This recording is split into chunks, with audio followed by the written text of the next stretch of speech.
Tonight, endless testing queues, 23,000 cases, a record number of people in hospital. So, where's our Premier? Dominic Perrottet not seen for days.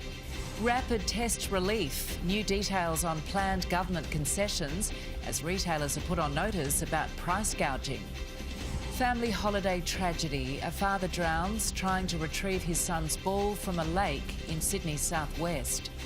Documents unsealed, the secret deal between Jeffrey Epstein and Prince Andrew's Australian accuser, Virginia Giuffre. And Australia names its team for the 4th Ashes Test. This is 9 News with Georgie Garden. Good evening. The current wave of COVID is breaking all records in New South Wales. More than 23,000 new cases today and hospital admissions passing the previous peak. Testing queues across Sydney were again overwhelmed as public anxiety rises over the Omicron outbreak. It's the pressure that doesn't seem to ease. The most common sight in Sydney right now, a line of cars or a queue of people waiting hours to get a COVID test. We went to a couple of clinics and they already closed. Obviously it's under-resourced, but, everyone's overwhelmed with it all. This enormous queue at Macquarie Park, a 2.5-hour wait. The line closed at 1 because testing stopped at 3:30, all adding to growing COVID anxiety. Very nervous as a person who has an immune problem. As for where that's being directed, I think we are being abandoned by the government, left to fight the fight for ourselves. our COVID records were broken again today, 23,131 new cases, and our highest number of COVID-positive people in hospital, 1,344. There are 10 more people in intensive care, 105, and there were 2 more deaths. But just 83,000 people were tested yesterday, another drop. Not helped by testing clinics closing early or closed altogether. Australian Clinical Labs so overwhelmed it's closed 28 of its drive-through and walk-in centres to help with processing results. But the alternative rapid antigen tests remain almost impossible to find. This queue outside a pharmacy in Paddington, another sign of the times. The consumer watchdog says it's aware there's been price gouging by some retailers and it's put them all on notice. They shouldn't be obviously engaging in cartel conduct. But also we're pointing out that we have the ability to name and shame people if they are doing the wrong thing. In the midst of this growing outbreak anxiety, neither the Premier nor the Health Minister would agree to be interviewed today. The last time we saw them, New Year's Eve, although Dominic Perrottet did find time for politics, attending the Moruya races yesterday ahead of the Bega by-election. Look, I'm not calling for a daily press conference from the Premier, but I am calling for daily management of this pandemic and the government's response to it. And with reports health and medical staff are being pressured to come back to work, the opposition says it's a telling sign of the state of the health system. The government criticised the opposition about 10 days ago because the opposition said that the public hospital system was under stress. They criticised us for that. They should have taken it as an early warning system. The message again today, vaccines remain the key. And from today, millions more Australians are now eligible for booster shots after the time frame between the second and third vaccine doses was shortened from 5 months to 4 months. And in a positive sign, pharmacists in particular say they are slammed with bookings, now stretching out weeks. All the pharmacies are opening till later. For instance, I'm working till 11, 12 o'clock sometimes just to finish up paperwork. I'm asking people to come in after closing hours just so that I'm able to give them a dose of the booster. Eddie Meyer, 9 News. It's hoped Australia's Omicron wave will peak earlier than first thought, with new data out of South Africa showing a rapid decline in cases. Laura Tunstall has a breakdown of the numbers. Officials in South Africa believe they've passed the peak of their Omicron outbreak. The latest data shows cases have dropped 30% in the last week to less than 11,500 a day. It's prompted speculation that the UK may soon be heading down a similar path. They're predicting their peak in hospital admissions to be this week or next. Daily cases there are continuing to climb, currently sitting at 162,572. Here in Australia, we've hit a record 37,151 cases today. So how far off the peak are we? I asked infectious diseases expert Professor Robert Boy. we'll see a peak in Australia within weeks during January in different parts of Australia. Sydney will probably peak first, then Melbourne, and then other parts of Australia will follow soon after. Hospital occupancy usually peaks a week later than case numbers, but the overseas data does give hope that this latest wave will be over in weeks as opposed to months. And experts are monitoring a new COVID variant uncovered in France, believed to have 50 mutations. It's been identified by infectious diseases experts in Marseille, where 12 people are thought to be infected. As anger grows over the short supply and high prices of rapid antigen tests, the Prime Minister has tonight revealed a concession plan. Scott Morrison hopes to push through subsidies for some at National Cabinet tomorrow, but not for everyone. The struggle to find rapid tests, there's none anyway, is fast becoming a political headache for the Prime Minister. At a critical moment, we are missing a critical tool. The nation today hitting an unwanted milestone of 500,000 COVID cases since the pandemic struck. Daily infections are now higher than they've ever been, leaving the testing system at breaking point. The health system is under enormous stress right across the board. Labor is accusing the government of failing to plan for the surge in demand for home testing after the first kits were approved by the TGA last September. Home testing will be available from the 1st of November. They have had all of that time to prepare. Obviously, Omicron has once again changed the COVID landscape incredibly significantly. Despite pressures brought on by the Omicron wave, the government says rapid tests won't be free for everyone. Currently, kits are only provided free for the COVID positive, close contacts and those with symptoms from some Commonwealth and state testing clinics. Testing remains free for those who need it. We think that if someone needs a rapid antigen test and they can't afford it, they should get one. 9 News understands the Prime Minister will take a plan to subsidise rapid tests for pensioners and low-income earners to National Cabinet tomorrow, while supply of free kits to state-run clinics will be bolstered. Leaders will also provide an update on how their hospitals are coping with higher cases. We're really seeing limited severe disease despite those significant case numbers. A reassuring message in testing times. Eliza Edwards, 9 News. A father of two has become the latest victim of our waterways, drowning in a lake at Mount Annan. Tonight, authorities are pleading with people to take care, revealing in the past month a rescue was carried out every 80 minutes. Loved ones laying flowers and a lone soccer ball floating in the lake. Today, a community is grieving a father of two who lost his life in the water at Mount Annan. I jumped in after him, but basically it was too late, I couldn't do anything. He just went straight under. The 38-year-old had waded in to grab his son's soccer ball yesterday afternoon when he disappeared beneath the surface. He couldn't swim. There was just a lot of people down there trying to see if they could get the man back out. That man was Fahim Wakili. He'd taken 2 weeks holiday to be with his family. He'd been enjoying an afternoon at this local park. The majority of fatal matters around waterways that we investigate, we come to an outcome that they were entirely preventable. Across the city on the northern beaches and a rescue in the dead of night. 2 women were swept from the rocks at Palm Beach. They spent almost 2 hours in the water before being rescued by rock fishermen around 11 p.m. In the light of day, the dangers of the coast were clear. The large swell conditions and the high tides is making it extremely dangerous. In terms of the beaches today, though, we've got 146 that should be open. However, 80% of those beaches are closed today. Here at Manly, the usually large strip of sandy beach is all but gone, replaced instead by big waves and high tides, which are making their way right up to the seawall. Now, the main reason for that is ex-tropical cyclone Seth, and with that, the high swells and damaging winds as well that have really brought those waves.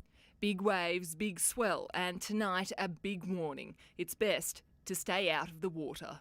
Lauren Tomasi, 9 News. A man has died after being found unconscious with stomach injuries on a street at Nowra. Police officers performed CPR on him before he was taken to hospital this morning, but he didn't survive. The cause of his injuries is not yet known. A couple at Emu Plains near Penrith has been woken by a ute reversing through their bedroom wall. The driver, a P-plater, ran off before officers caught up with him nearby. A Ford Ranger ute off-road and almost indoors, lodged in the side of this Emu Heights home. A rude awakening for Leslie and Leanne.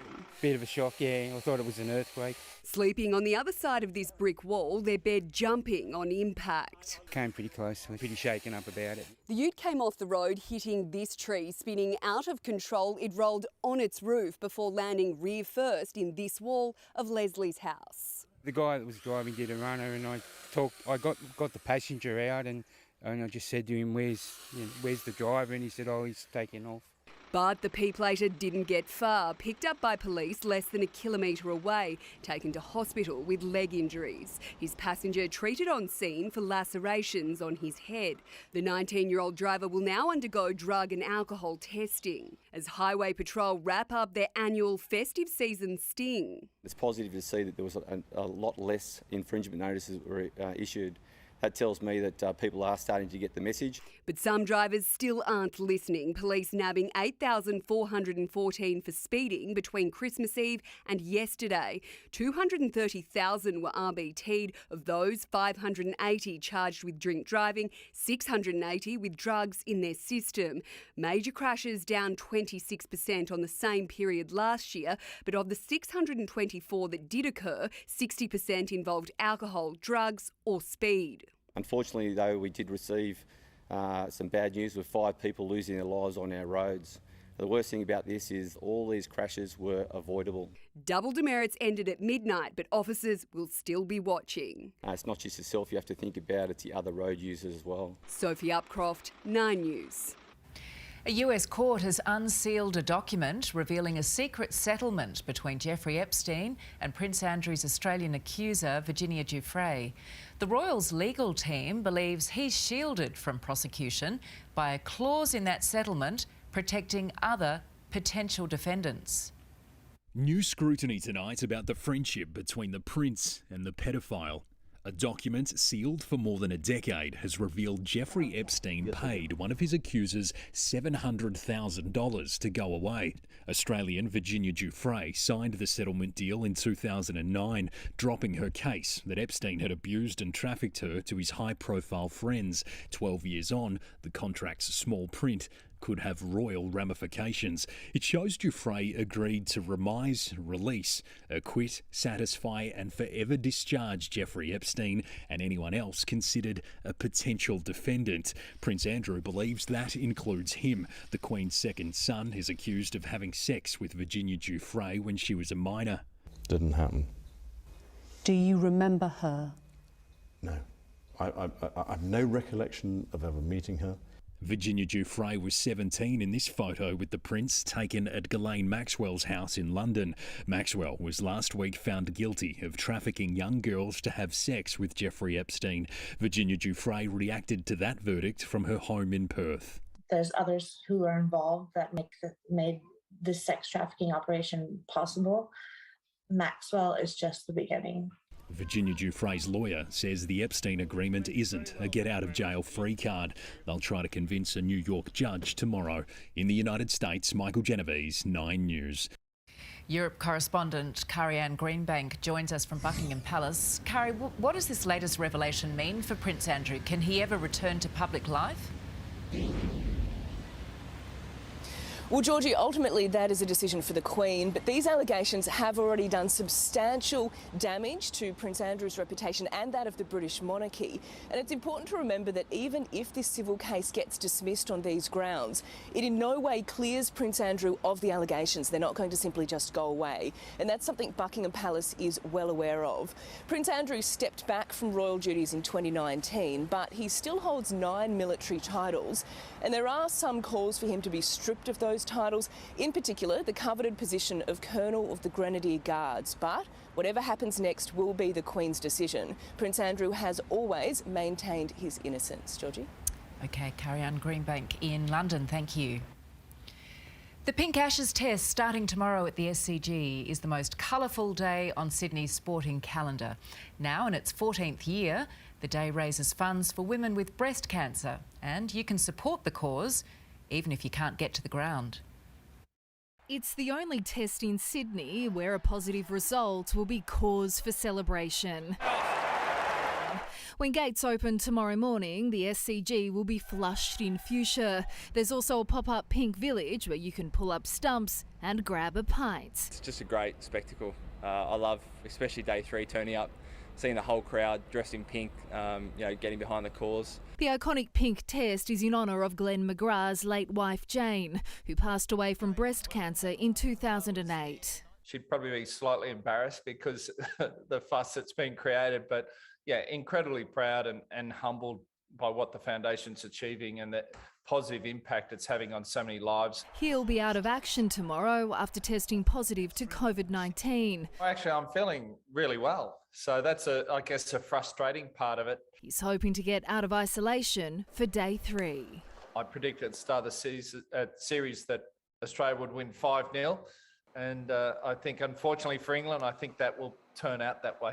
As always, Jane's closest friend, Tracy Bevan, will be cheering on from the stand. I know my best friend would just be so proud and so grateful because that colour pink means that we'll be able to support Australian families experiencing breast cancer through our wonderful breast care nurses. Money raised will fund more McGrath breast care nurses to give physical, psychological and emotional support to those battling the disease. 55 people every single day are diagnosed with breast cancer in Australia. And if you can't be here at the ground, you can still get involved by purchasing a virtual pink seat online. They're hoping to sell 240,000.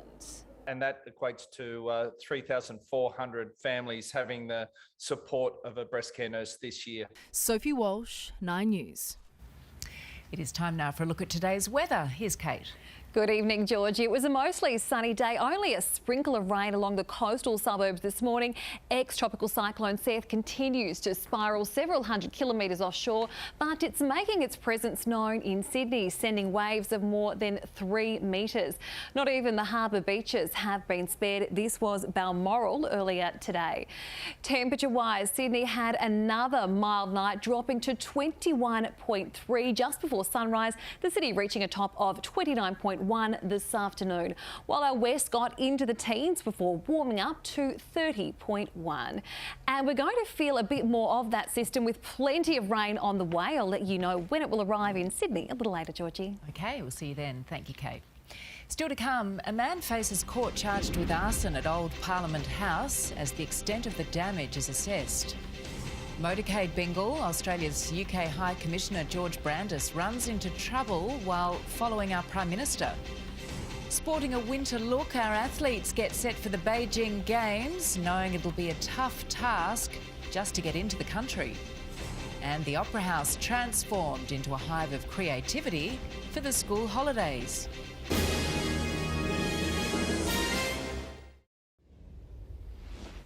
A Victorian man accused of setting fire to Old Parliament House in Canberra has been granted bail. The 30-year-old, who can't be named for legal reasons, was ordered to return to Victoria and not enter the ACT. Specialist conservators began assessing the building today, but it could take months before the true cost of the damage is clear and whether any of the heritage-listed timbers can be restored.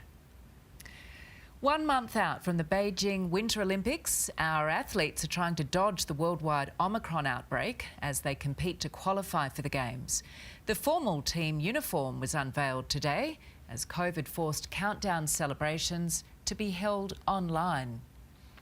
A rare break from competition to strut their stuff in the French Alps. Yeah, I think just being this close to the Olympics now and kind of getting that first taste of the uniform, it's all starting to feel very real. Freestyle mogul skiers Brodie Summers, Cooper Woods and Brittany Cox sporting the Beijing 2022 look.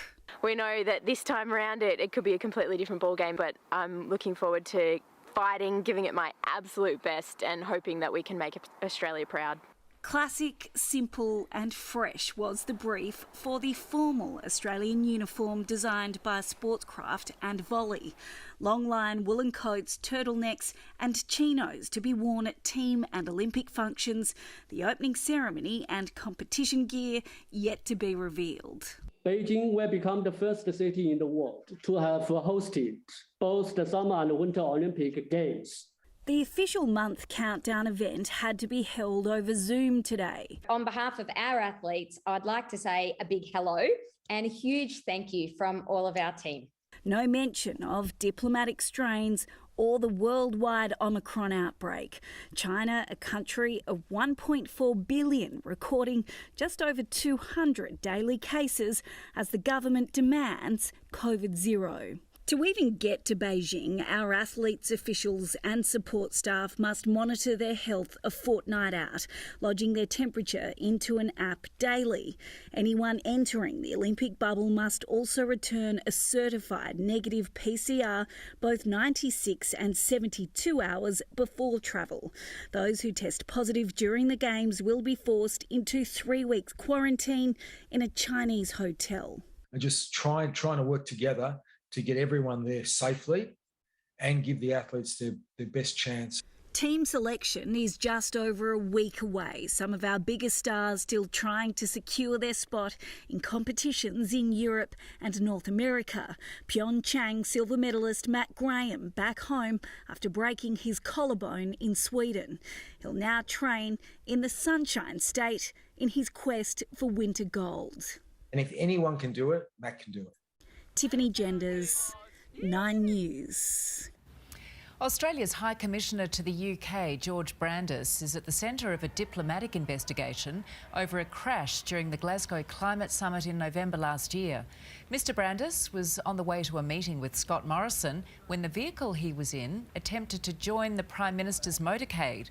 2 police cars tried to intervene and hit each other. Mr Brandis was running late and opted for his own driver instead of travelling on a bus with other government staff. The Opera House might be a great venue to enjoy the arts. It's now also a place for children of all ages to explore their creativity. A bit of cutting out and gluing, some playing with shapes and puppets, others trying modern dance, design and architecture. It's all part of the new Centre for Creativity launched today, rounding out the artistic purpose at the heart of our favourite building. Still to come tonight, back into the bubble. Mandatory COVID testing and strict new measures for NRL players. We're with the Bulldogs as they begin their 2022 campaign. Once the cover girl of Silicon Valley, now a convicted fraudster. Elizabeth Holmes fleeced $1 billion from some of the world's most high-profile investors. That story next. An arrest ends up on the train tracks in Redfern. And 2 tiny storm orphans rescued.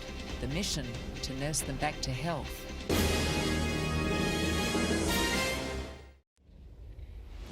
Two men aged in their 30s have been charged after a late-night fight on a platform at Redfern train station. Police were called to the scene around 1 a.m. on New Year's Day. One man allegedly resisted arrest and was pepper sprayed and tasered before falling onto the tracks. He was helped to safety and then taken into custody. The NRL is going back into a bubble. New rules have been issued to clubs and players governing their movements ahead of a return to pre-season testing. Lining up at the Belmore Sports Grounds not to enter footy training. This is 2022. NRL players from the Canterbury Bankstown Bulldogs undergoing their mandatory PCR COVID test to start the official pre-season.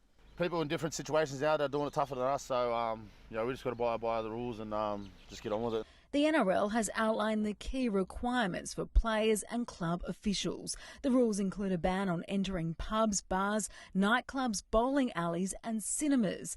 Cafes and restaurants are still allowed as long as players sit outside and the venue has table service. You're allowed 10 visitors to your home and can visit another property as long as there are less than 10 people and everyone has returned a negative rapid test. KN95 masks are required when in public indoor spaces. We just got to follow the protocol and just do what's best for the game. The start of pre-season training on Thursday will see an escalation of protocols, with each player required to undergo a rapid test every day. Unvaccinated players and staff have designated bathroom, eating and training areas and are required to stay home unless performing essential tasks. It comes amid soaring COVID cases around the country. Equally as long, the lines to undergo a COVID test. Dr. Jamal Rifi, a key health figure in the community, performing the test. It was these grounds that were transformed into a mass vaccination centre for 7 weeks. They live in a bubble. They need to ensure their safety, and they need to ensure the fact that they don't contract this virus. And PCR is very invasive, but yet it is the gold standard. It is what it is. It's just the world now. Vicky Jardim, 9 News. Protesters have gathered in Paris opposing a bill that would require proof of vaccination to enter restaurants, cinemas or catch the train. Currently, proof of a negative test is all that's required. The proposal is almost certain to be passed as France battles a surge in COVID cases, recording 1.6 million in the past 2 weeks. Israel has started to administer a 4th COVID jab to medical staff and people aged over 60. While in the UK, Prime Minister Boris Johnson has said Plan B restrictions will remain, warning it would be absolute folly to think the pandemic is over. And parents are protesting against school closures in Ontario, Canada's most populous province. Indoor dining, gyms and cinemas will shut down as well. She was once the toast of Silicon Valley, but tonight Elizabeth Holmes is a convicted fraudster. The American tech entrepreneur found guilty of lying to investors about blood testing technology, which she promised would change the world. A Silicon Valley sensation with a promise to revolutionise healthcare. First they think you're crazy, then they fight you, and then all of a sudden you change the world. Tonight, Elizabeth Holmes is a convicted criminal, found guilty of fraud for lying to investors. Elizabeth, what do you have to say about the charges, the conviction on 4 counts? Do you have any reaction to your guilty verdict here? She had all the answers a decade ago when her company Theranos claimed just a few drops of blood could be used to run hundreds of medical tests. We've designed it to allow for the same operations that a technologist could do in a laboratory. Elizabeth Holmes squeezed more than $1 billion from top-end investors like Rupert Murdoch, who poured in more than $169 million. A college dropout, Holmes modelled herself after her idol, Steve Jobs. But unlike Apple, the Theranos technology just didn't work. Women were told they were pregnant when they weren't. One patient was wrongly told he had AIDS. Do you have anything you want to say? Are you going to appeal? Today, aged 37 and a new mum, Holmes is facing 20 years behind bars. A marathon trial and 7 days of deliberations. A jury found her guilty on 4 of 11 counts. The guilty verdicts in this case reflect Ms. Holmes' culpability in this large-scale investor fraud, and she must now face sentencing for her crimes. Throughout it all, Holmes maintains her innocence. She says she's made mistakes, but failure is not a crime. In the United States, Jerry Damasi, 9 News. Many Australian animals hop, jump, dig or slither, but some simply like to glide through life, like these tiny orphaned sugar gliders in Brisbane. At the moment, they're content to nibble the nectar from native blossoms, but they'll soon be ready to take off. So I'll give them probably another week before they're gliding. The twins will eventually be released into the wild to join a glider colony on the city's outskirts. Sydney's bulletproof property market, the suburbs where prices surged up to 40% in 2021. So where can you still find good value? A warning from a stranger at a sports match that alerted a man to his potentially deadly skin cancer. And in Sport with Roz, the Australians actually feeling sorry for England's cricketers. Given the rivalry, it's hard to believe, Georgie, but that's how brutal the series has been for the tourists. But Scott Boland is living the dream, and he won't be a one-test wonder. The selectors name their team for the SCG. Also, we'll hear why... So we'll list the up-and-coming suburbs where you can still find a good deal. A shock for commuters, a car going the wrong way down the wrong tracks. And a sharp-eyed hockey fan who spotted a skin cancer on a member of her favourite team.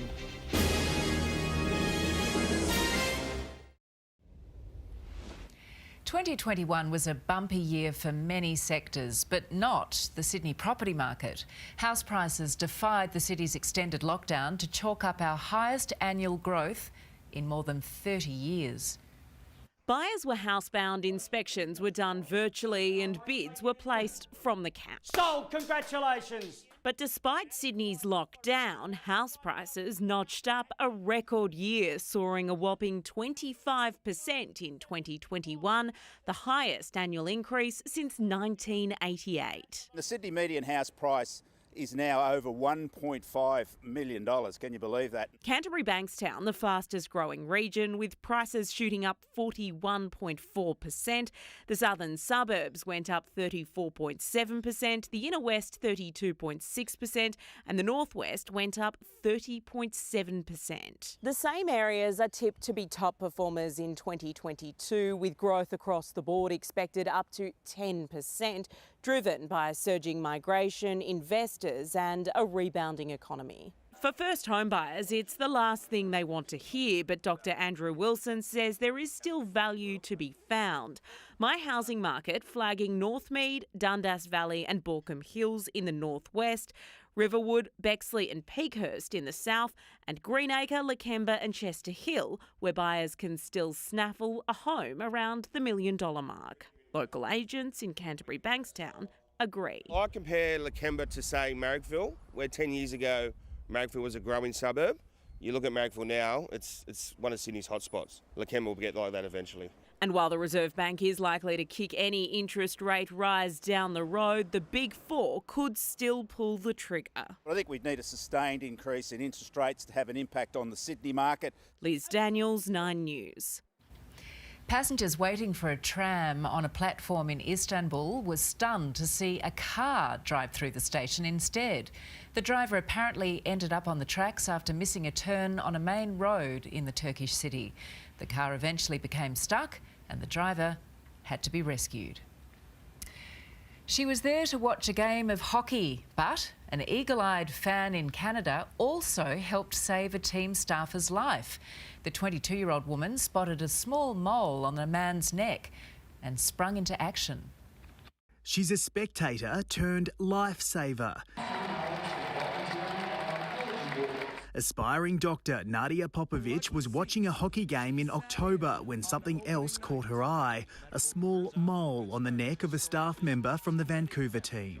I've never seen the mole. I didn't know it existed. It just met all the hallmarks for, what I thought skin cancer may look like. The 22-year-old got his attention and showed him this message on her phone. The mole on the back of your neck is possibly cancerous. It read, "Please go see a doctor." He did. And it was a type 2 malignant melanoma. Brian Hamilton was told if it hadn't been removed, he could have died within 5 years. Cancer-free and desperate to thank Nadia, he posted this call out on the team's Twitter page. It worked and the pair reunited. I am so happy that we were able to let you know that what you did saved a life. I really appreciate it. I really, really appreciate that. And back in that same seat, mid-game, a surprise the young woman will never forget. Nadia, the Kraken and the Canucks cannot thank you enough. And together, we would like to give you $10,000 toward your college tuition. We know you're going to make a phenomenal doctor. To top it off, Nadia's beloved Canucks thumped their rivals, but Brian is the biggest winner of all. Reid Butler, 9 News. Nice story. Coming up, finance and Kate with the weather. Thanks, Georgie. The sunshine will be replaced by showers across the suburbs tomorrow as ex-tropical cyclone Seth causes havoc. Currently across the city, it is 26 degrees. The forecast is next.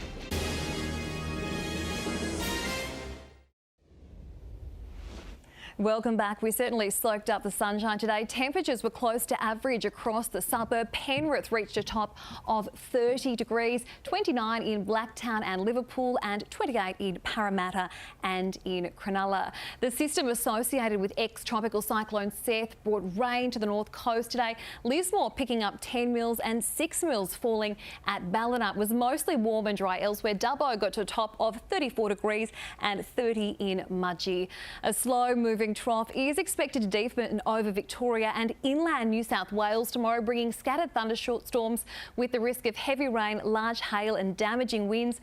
Meanwhile, we're expecting to see some extreme heat continue to move across Queensland. Yeppoon reached 36.6 today, its hottest day in 20 years. Brisbane is in for a shower or two tomorrow, 30 degrees. Showers also developing in Canberra, 26. Some very heavy rain and storms for Melbourne. Showers in Adelaide, 23, and hot and sunny in Perth. We'll see those showers move further down the coast tomorrow. Newcastle is headed for a top of 28, 24 in Wollongong. And if you're spending time at the beach, please take care. That large swell is expected right through until at least Friday. Showers will develop over the city tonight, and we could even see some fog tomorrow morning. After another warm night, it should reach a top of 28 degrees. Those showers hanging around for most of the day. It'll be slightly cooler across the suburbs tomorrow. 27 in Penrith and Liverpool, 26 at Richmond, 25 at Terry Hills and Cronulla. Looking ahead, Thursday will be cloudy. We'll also get some showers, a top of 28 degrees, a shower or two also for Friday with a possible afternoon storm. And we can expect some more muggy nights. The overnight temperatures hovering between 21 and 22 degrees. Our west is also in for a wet week ahead, up to 20 mils of rain forecast for Thursday and more heavy falls on Friday and Saturday before easing off over the weekend. So, Georgie, I hope you made the most of the sunshine. It looks like the rain is about to set in. It does indeed. Thank you, Kate. The value of tech giant Apple has reached $3 trillion after a boost from the pandemic. Chris Kohler has more. It only took 17 months for Apple to go from being a $2 trillion company to $3 trillion, the biggest price tag in history. That's US dollars, of course. It's more like 4.2 trillion Aussie. That means it's now bigger than all Australia's stocks combined. And even if every Australian pitched in their entire superannuation, we still couldn't afford to buy it. It also means, if it wanted to, Apple could comfortably buy a third of all houses in this country. The incredible valuation is due to the fact the share price was trading at $80 at the start of the pandemic. Now it's more than $180. Here in Australia, the share price shot to a 4-month high, up nearly 2%, with travel stocks jumping despite case numbers soaring. Miners BHP and Fortescue were among the best big stocks, and Macquarie Bank hit a new record high. And the Australian dollar rose across the board, buying 72 US cents, 63 euro cents and 53 British pence. Pictures on the news each night aren't just plucked from thin air, but are the work of our camera operators, talented, trusted, tough and sometimes tender.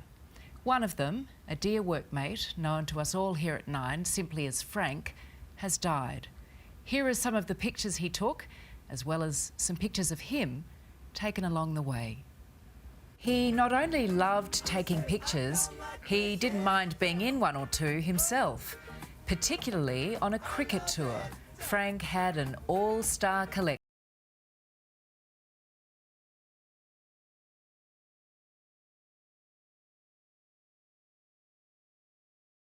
Those were the best of days, fun, when it often took him to the land of his birth, India. During the World Cup, and it won't just be cricket.